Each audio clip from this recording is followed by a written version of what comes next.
What's a big industry secret that isn't supposed to be known by the general public?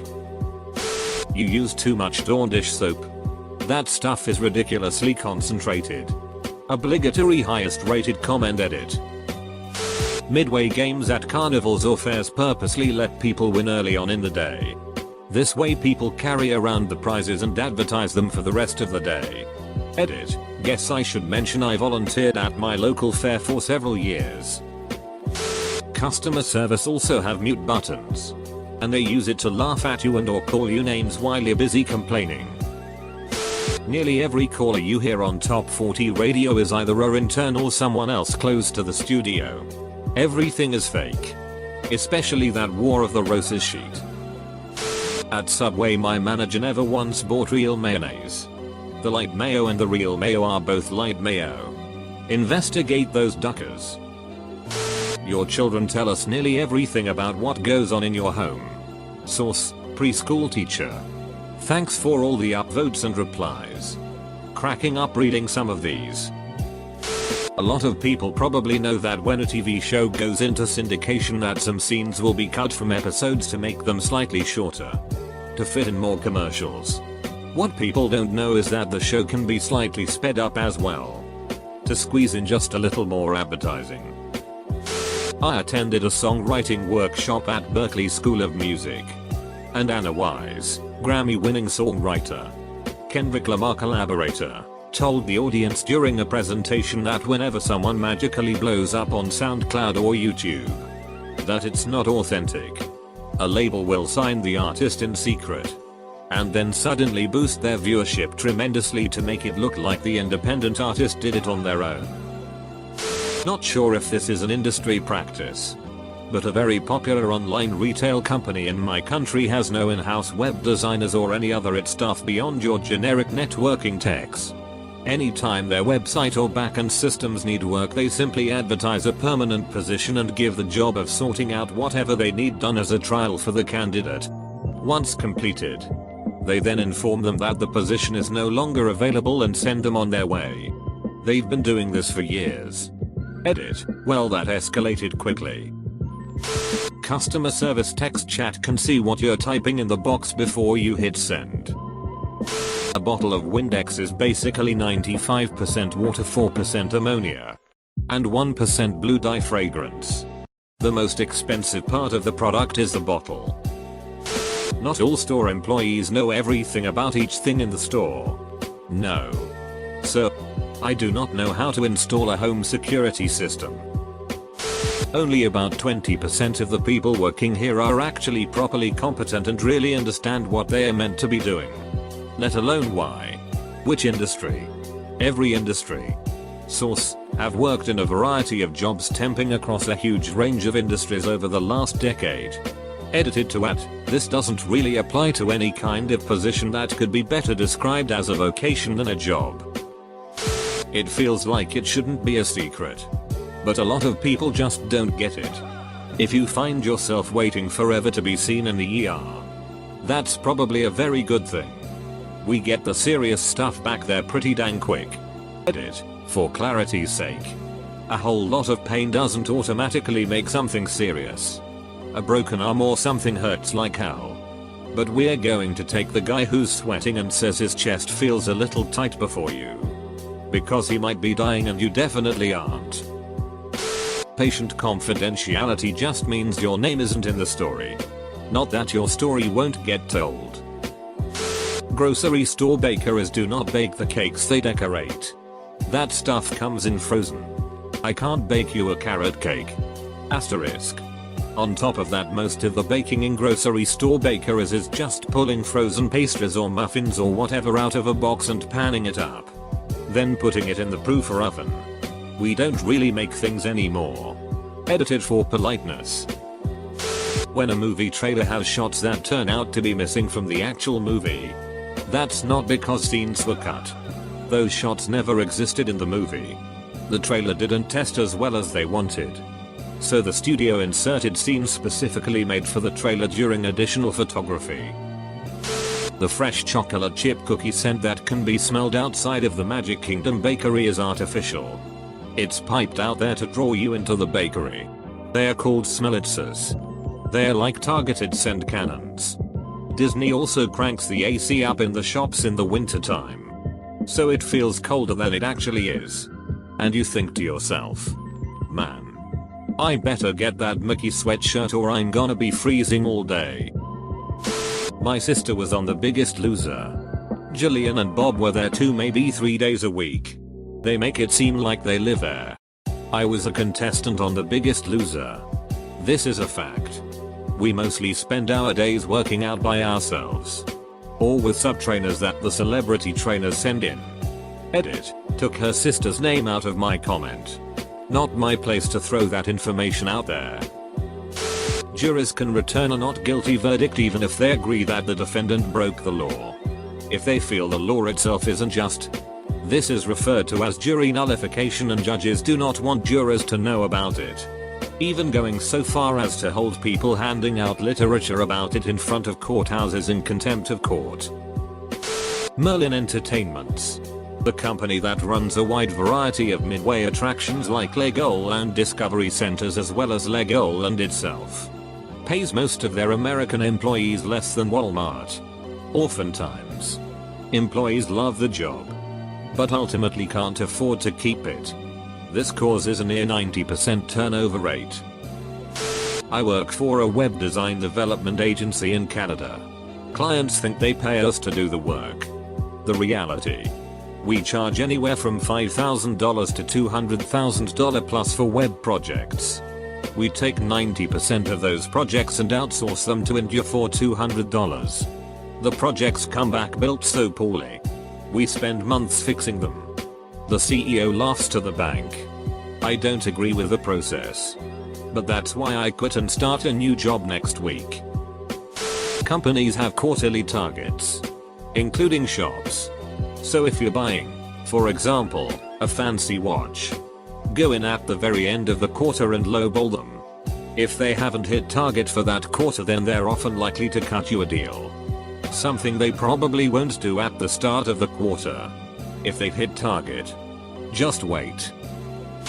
Hospitals and doctors' office bills in the US can be negotiated, and many will offer huge cash discounts if you pay at the time of service. But once the insurance gets billed, there is much less room for negotiation. If your bill gets applied to the insurance deductible, then the facility, by law, is supposed to collect the full amount that was applied to the deductible from you. Also, if there's a copay, the facility, by law, is supposed to collect that as well. For the average person on a high deductible plan, $1,000 plus, you'd have to get cancer or be in a huge trauma for the insurance to kick in any meaningful payment. Insider advice: when you make an appointment at a doctor's office, ask if they have a point of service discount. Also, if you go to a hospital, don't let them know you have insurance until after they give you the bill. Do the negotiation first. Then do the math and see if it's cheaper to pay out of pocket. If not, the facility has 6 months to bill your insurance after the date of service. Edit. This whole thing doesn't work for providers that strictly see in-network patients. That is, HMOs. Whether this is known by the general public is probably debatable. I suppose many people have thought this at some point, or have had bad experiences. But the truth is far worse than most people suspect. A lot of industry professionals are complete idiots. Lawyers, doctors, financial specialists, brokers, engineers, architects, chemists, and bankers. Even it. And I don't mean in a what a maroon kind of way, I mean they are dangerously stupid. Lacking in common sense or the usual degree of awareness most humans employ in their daily lives. And how they manage to secure full-time employment is utterly baffling. Most of them simply do not care anymore. They are completely checked out. Their minds shut down the day they obtained their license, certification, contract, position, or whatever. They just phone it in. Day after day. Always look up professionals' reviews before hiring them. Word of mouth is still the best method of figuring out who to retain. Never give them the benefit of the doubt. Don't be afraid to question them. And never trust them completely. And if they can't handle any of what I just wrote, duck them. They're not real professionals. Ever done an online insurance quote? That's just a slightly watered down version of what your insurance agent is working with. Seriously. We just put in the info and the computer spits out a price. Unless coverage or rating information changes, the price you get is what you get.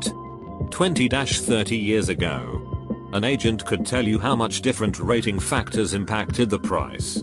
etc. Today's agents aren't privy to any of that information. TLDR. Insurance agents don't just pull a price out of their asses and hope you'll take it. The computer does that for us.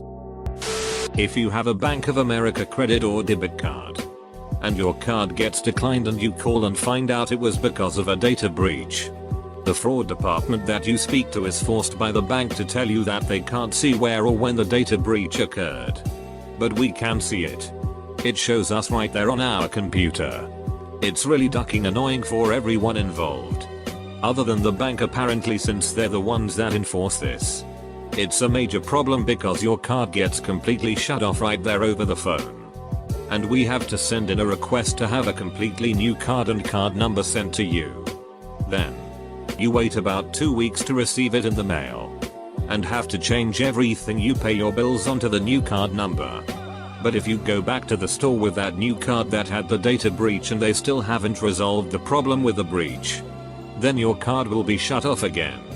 Rinse and repeat. Please try not to get too angry at the people you talked to on the phone. They don't work at BOA. They're just lowly call center workers. And they're fired if tell you where it happened. The bank is saving their own ass to not piss off big companies that don't want that info to leak to the public. Edit. I didn't think this would actually get seen much. In case I go missing, BOA probably sent someone to heal me. Government cares about the people. I've worked at various offices and you meet way more Leslie Notes than venal Blagojeviches. My experiences are borne out by others as well.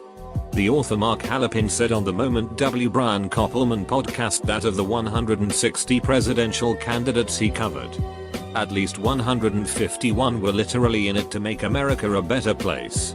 Not for the power-mad reasons the public assumes. Think about the kids in ASB or student council.